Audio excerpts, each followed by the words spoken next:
Propuesta de entrevista de trabajo para el estado del arte que se va a realizar sobre economía social.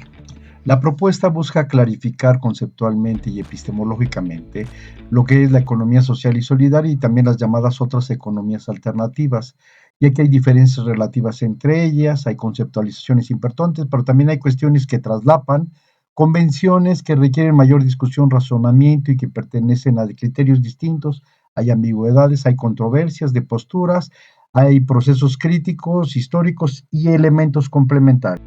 Bertolot, problematizando sobre las construcciones científicas, planteaba: una disciplina se construye a través de una historia que es algo más complejo, implica técnicas y métodos y forma la construcción de un objeto, lugares de aprendizaje, transmisión, individuos asociados en redes de trabajo, intercambio de evaluación y múltiples experiencias. La construcción científica de un campo disciplinario requiere de múltiples procesos.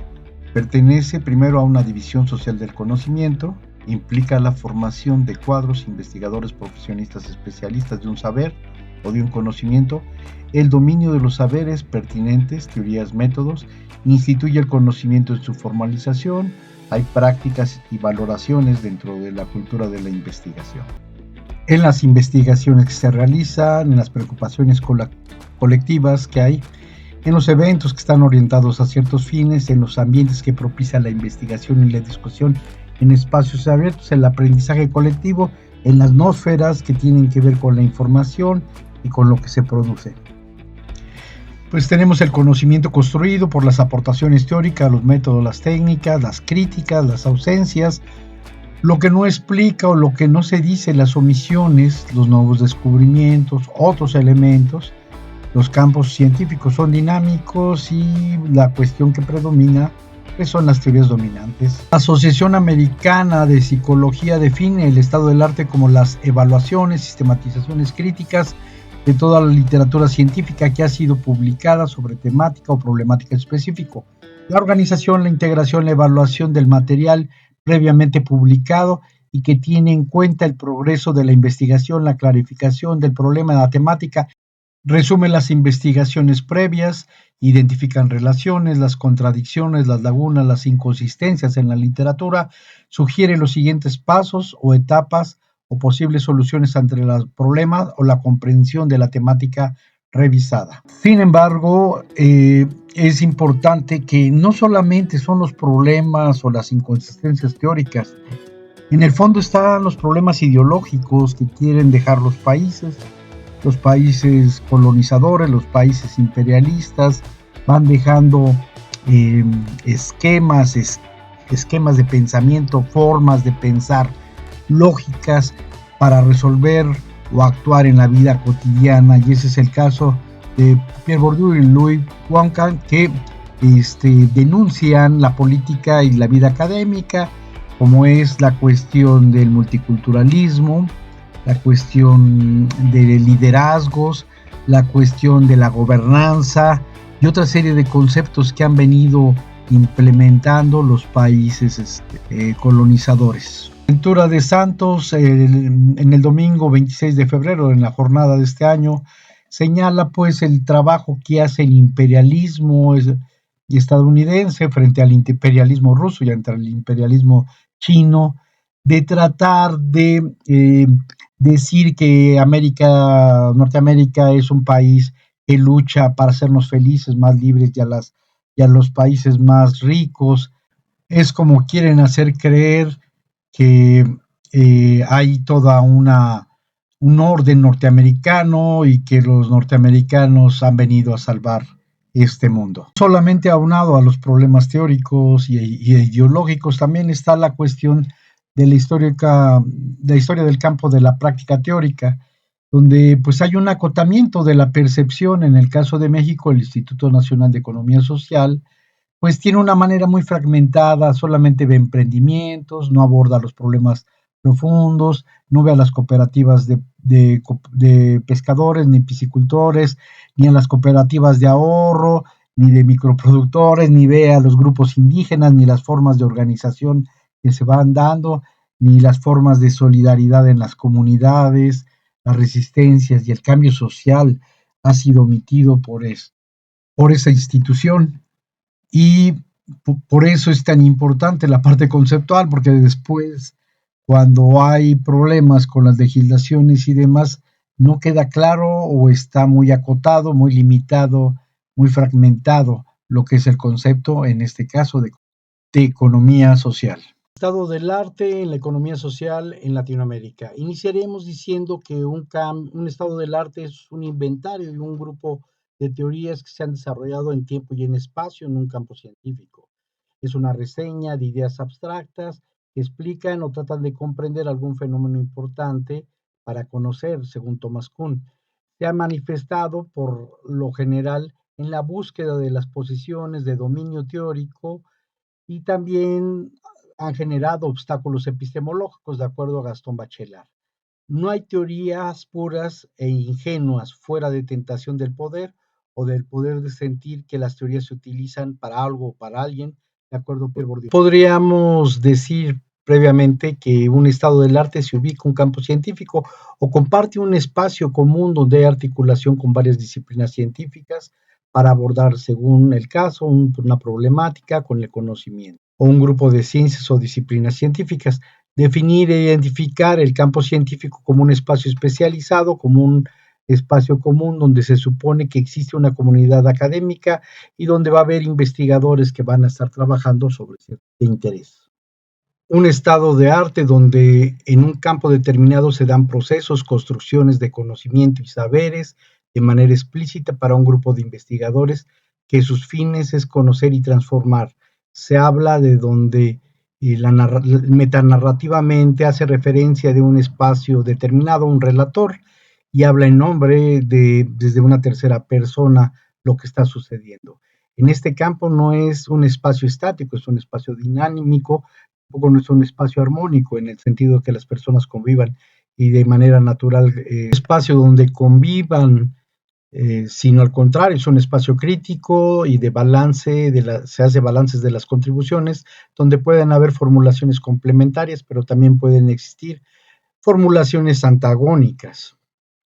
La historia de la ciencia tiene muchos ejemplos de planteamientos y contradicciones antagónicas, por eso es precisamente lo que hace dinámico a este campo, las propuestas, las rupturas epistemológicas, las reformulaciones, las críticas, las contribuciones, todo eso hace dinámica a la ciencia, hace que se active, las contradicciones se vuelven a reformular, se trata de buscar en el campo que cumplan o que no cumplan o que son erróneas, dichas formulaciones. En muchos casos, sobre todo en las ciencias sociales y humanísticas, las primeras críticas se dan a los problemas ideológicos, es decir, al planteamiento de fondo que justifican a las clases dominantes.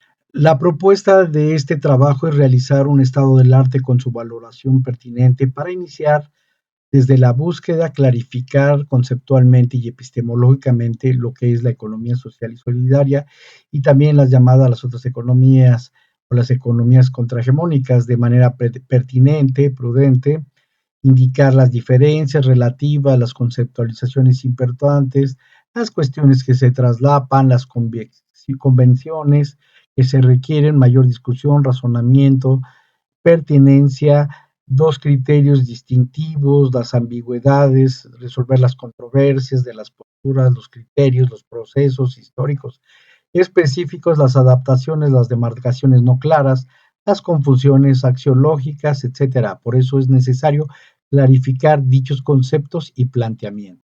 Las diferencias que se vienen dando históricamente y construyendo de diferentes maneras, lo que se sabe que pasa por las situaciones, como en el caso de América Latina, principalmente son países periféricos y semiperiféricos, donde tienen distintas formas de plantear los problemas, porque se viven de distintas maneras, con distintas relaciones. Es por eso que es muy importante la propuesta de epistemología del sur. También hay versiones que tratan de divulgar, ya lo habíamos señalado, las intenciones del imperialismo e institucionalizar el imperialismo o el neocolonialismo con sus versiones, con sus maneras de ver las cosas, con sus maneras de interpretarlas, como lo ha señalado en su momento Pierre Bourdieu y también Boaventura de Santos.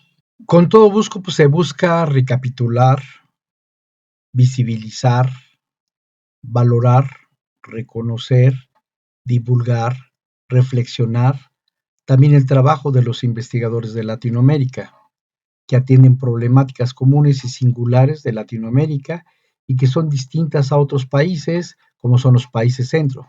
Fomentar la epistemología del sur significa el reclamo de nuevos procesos de producción y valoración de conocimientos científicos y no científicos y nuevas relaciones del tipo de conocimientos y de prácticas de clases y grupos sociales que han sufrido de manera sistemática las injusticias, las desigualdades, la discriminación causadas por el capitalismo y el colonialismo.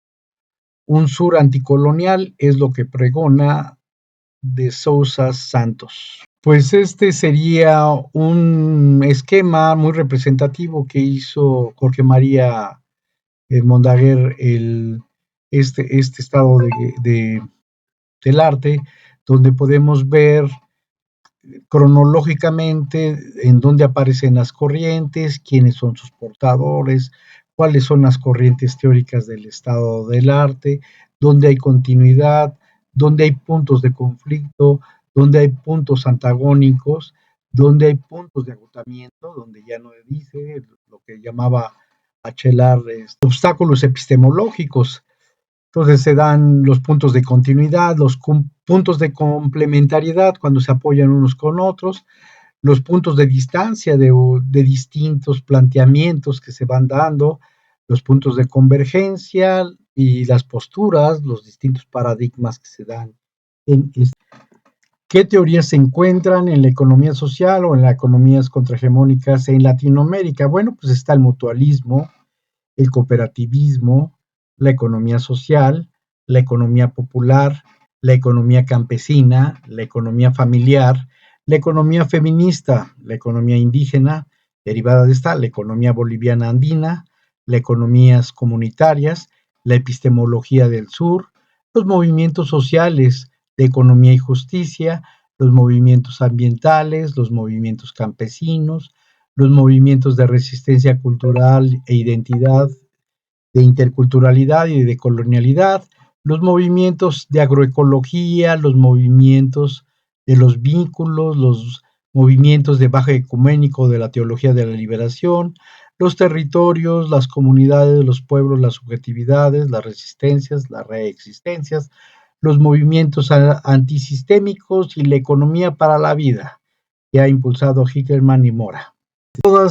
De todas podemos decir gran cosas. Por ejemplo, la corriente mutualista viene muy fuertemente ante los movimientos del bolcheviques en América Latina, y entonces la Iglesia Católica impulsó mucho, apelando a los sujetos, la no explotación muy drástica, etcétera, ¿no? Está el cooperativismo, que también viene de Europa, están elementos de economía social, y está la economía popular, que ha sido muy interesante y es muy interesante en América Latina. Jorge Luis Carballo lo ha desarrollado.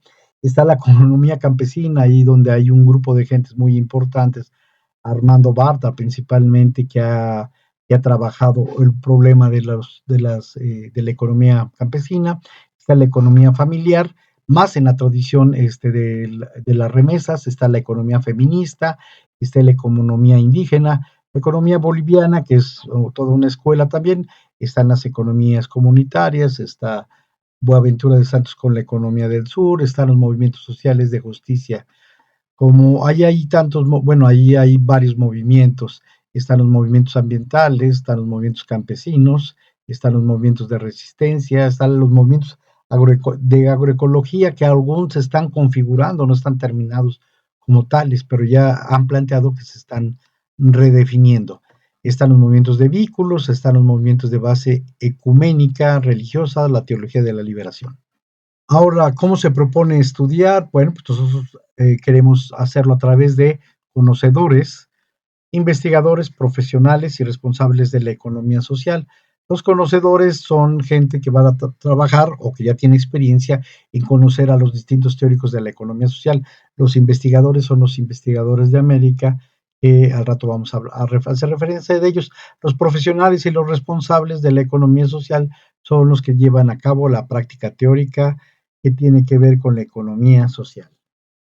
Esos son los sujetos de estudio. Los conocedores van a ver, por ejemplo, autores, obras relevantes, postulados paradigmáticos, contribuciones, ver las preguntas que se le van a hacer a cada uno de ellos, buscando pues la amplitud de la profundidad sobre las preguntas que se van a realizar. Bueno, nos vamos a saltar las preguntas para hablar de los distintos investigadores. Pues está María Arcelia González Butrón, nuestra compañera peruana, Laura Colino, que es nuestra compañera argentina, está Boaventura de Santos, José Luis Corallo, Enrique Leff, David Berkin, Boris Marañón, Josefina Cendejas, Jorge Martínez Aparicio, Armando Bartra, Euclides Mance, Aline Mendoca, Daniela López, Blanca Rubio, Elena Álvarez Bulla, Pedro Moctezuma, Anda de Ita, Héctor Rubén Daza, que es Paul Israel Singer, que ya murió. Son de los teóricos que vamos a estar analizando y que no forzosamente tienen que ver directamente con la economía social, sino están articulados con muchas de las problemáticas, como por ejemplo el caso de Elena Bulla, tiene que ver con una defensa heroica que hizo sobre el maíz criollo. Bueno, desde los distintos autores latinoamericanos, aunque Alejandro Chaya no es latinoamericano, pero generó en el desarrollo de la economía campesina uno de los buenos postulados. El que sí, pues Armando Bartra ha trabajado mucho en los movimientos campesinos y ha contribuido muy bien a la cuestión de hacer milpa de la forma de organización de los campesinos. Por otro lado está David Barkin, que ha ayudado mucho dentro de su gran trayectoria como investigador a entender muchas de las dinámicas de manera crítica de la economía. Laura Colinja ha sido una de nuestras compañeras que ha sido de las fundadoras, que ha trabajado bastante en la economía social y solidaria y ha abordado distintos temas. Está José Luis Corallo también como uno de los de la economía popular. Bueno, tenemos a grandes contribuidores como conocedores del latinoamericano del ámbito de la economía social.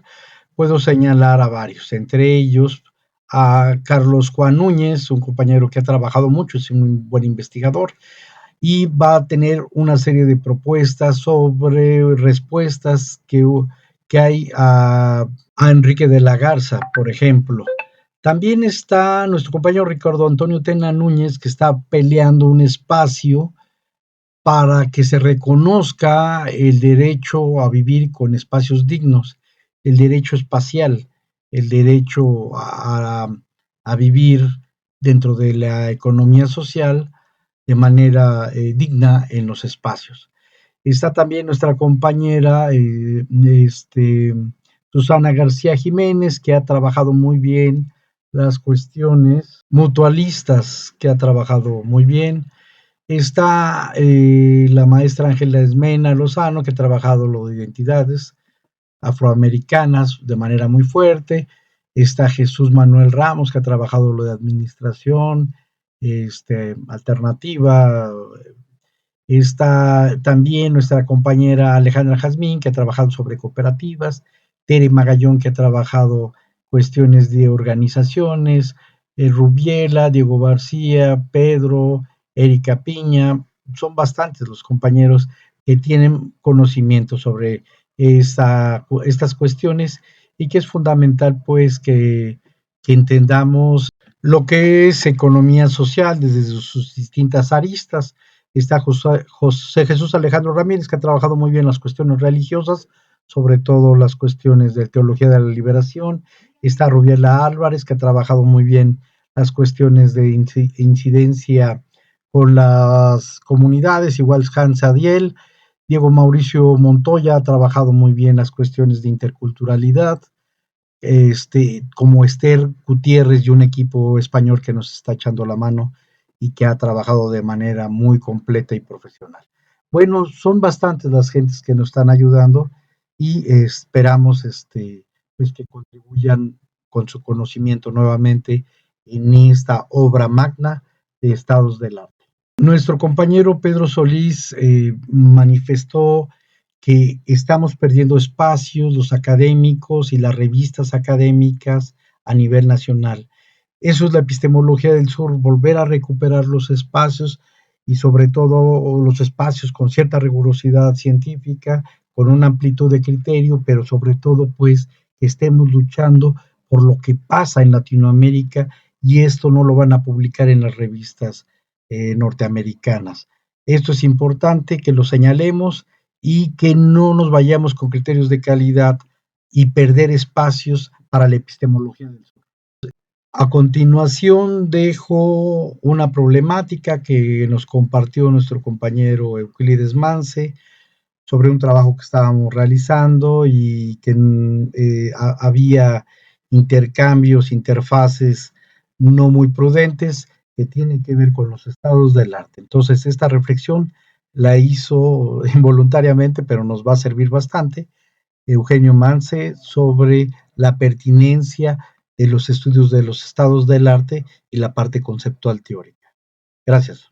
Sí, cuando los estados del arte principalmente tienen que ver con la puntualidad teórica, con las formas, con el contexto social, pero con el contexto teórico fundamentalmente. Y por eso es tan importante esta contribución que hace nuestro compañero Euclides con Mance con referencia a buscar la puntualidad.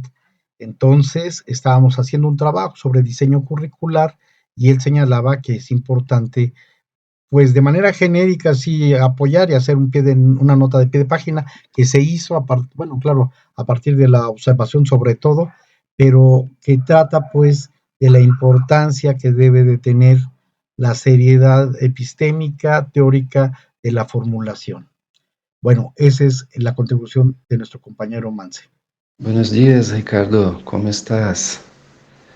Mira que es un trabajo muy eh, importante este que estás llevando adelante y no es fácil reunir tanta gente y construir un documento amplio, ¿no?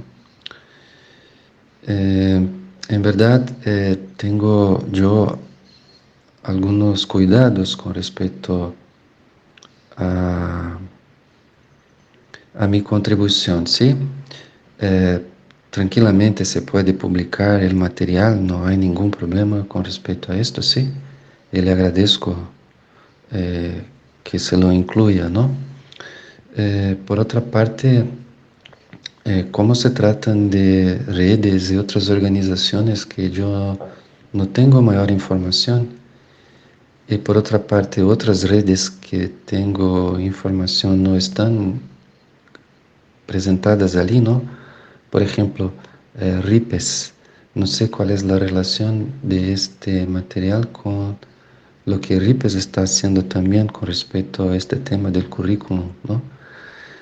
Por otra parte, RILES, no sé también qué tipo de relación hay de estas redes ahí con estas otras. Entonces, es un tanto complicado para mí me poner eh, como parte de un proceso eh, colectivo de elaboración del documento.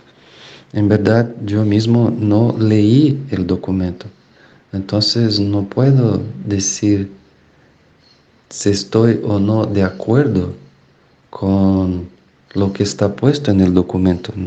O sea, puede ser que hay pasajes de este documento que yo no comparta, que yo discuerde. Y esto no es ningún problema porque tantas visiones existen y es importante que se debatan todas ellas. El problema sería si por algún motivo, dependiendo de cómo aparezca esta, mi nombre en la publicación, como si yo estuviera avalando todo lo que está puesto en este documento. No sé si me entiende. Esto para mí sería un problema. Entonces no hay ningún problema que mi contribución esté en el documento y que se ponga en pie de página que el autor gentilmente ha cedido este, estas 2 páginas para esta publicación. ¿Entiende? O sea, se puede publicar, pero no me gustaba que mi nombre apareciera como que avalando un documento largo así que yo no he leído. Esto no hace parte de mi modo de trabajo. Cuando yo pongo el nombre en una publicación que es colectiva, entonces efectivamente es colectiva. Yo voy a mirar todo lo que está ahí para que yo tenga concordancia con lo que está, porque si yo no tengo concordancia, entonces hay que matizar esto en algún lugar, en alguna parte, ¿entiende? O sea, es un poco delicado esto para mí, no sé si me entiende. En verdad, yo tengo un conjunto de categorías, de conceptos. En verdad, tengo una teoría, ¿no?, sobre las redes, la economía de liberación y todo esto. Y lo que se pasa en América Latina en general es que mis categorías y mi teoría es interpretada de una manera que lleva para otras cosas que no son lo que yo propongo. Y entonces se utilizan las palabras que yo con mucho cuidado elijo para hacer de ellas una categoría teórica, dándole un significado conceptual y lógico muy preciso, y que después la gente las toma para propagar cosas que no tienen nada que ver con lo que yo propuse, utilizando mis categorías, ¿entiende? Y yo no tengo cómo hacer nada, porque de hecho la gente puede interpretar las palabras como quiera, ¿no? Y no conectan con mi elaboración, pero dan una carga de significado a expresiones que después impiden que la gente entienda lo que yo mismo escribo. Porque cuando la gente vaya a leer un texto mío, llega ahí con toda una carga de significación que nada tiene que ver con aquel término, como yo lo planteé inicialmente. Entonces, por ejemplo, el término buen vivir, ¿quién lo planteó así? Fui yo. Si tú tomas ahí aquel documento del primer programa Hambre Cero de Lula, que hablaba de circuitos económicos solidarios, tendrás ahí el término bien vivir en portugués planteado. Esto está lá en la revolución de las redes. Antes de esto mismo ya está el tema del buen vivir.